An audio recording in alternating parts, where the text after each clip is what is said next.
कोरेगाव भीमामध्ये 207वा शौर्य दिन उत्साहात साजरा करण्यात येतोय। या शौर्य दिनाच्या पार्श्वभूमीवर विजय स्तंभाला अभिवादन करण्यासाठी राज्यभरातून आणि परराज्यातून देखील लाखो अनुयायी दाखल झालेले आहेत। विजय स्तंभाला अभिवादन करण्यासाठी सकाळपासूनच नागरिकांची मोठी गर्दी परिसरामध्ये उसळल्याचं चित्र आपल्याला पाहायला मिळत आहे। तर कोरेगाव भीमामध्ये 207वा शौर्य दिन उत्साहात साजरा केला जातोय।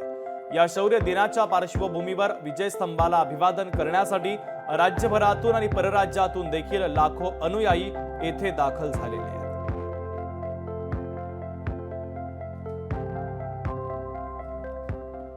भीमा कोरेगावची ऐकल्यानंतर शौर्य गाथा आमचा माता डॉक्टर बाबासाहेब आंबेडकर आहे आमचा दाता। डॉक्टर बाबासाहेब आंबेडकर आहे आमचा दाता आणि जो बाबासाहेबांना विरोध करेल त्याला घालू आम्ही दाता। कोरेगाव स्तंभाला सलाम करतो दाता दाता।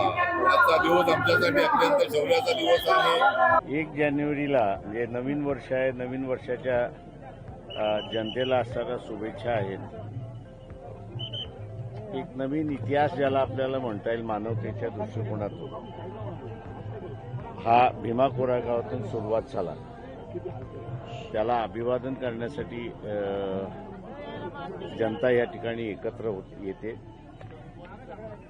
मी असं मानतो की हे चांगली गोष्ट अशी परिस्थिती आहे। मैं कहता हूं कि हम अम्बेडकर अम्बेडकर अम्बेडकर कहकर ही यहाँ तक आए और मेरा मानना है कि डॉक्टर अम्बेडकर को सिर्फ हम जपते नहीं, उनके विचारों पे भी चलते हैं और बाबा साहब के विचारों के साथ हम लोग वो दिन भी आएगा कि नीला झंडा पूरे देश में फहरेगा और नीले झंडे का राज चलेगा। वो दिन भी बहुत जल्द इस देश में आएगा। लोकशाही मराठी ऐका, पहा, जागरूक रहा।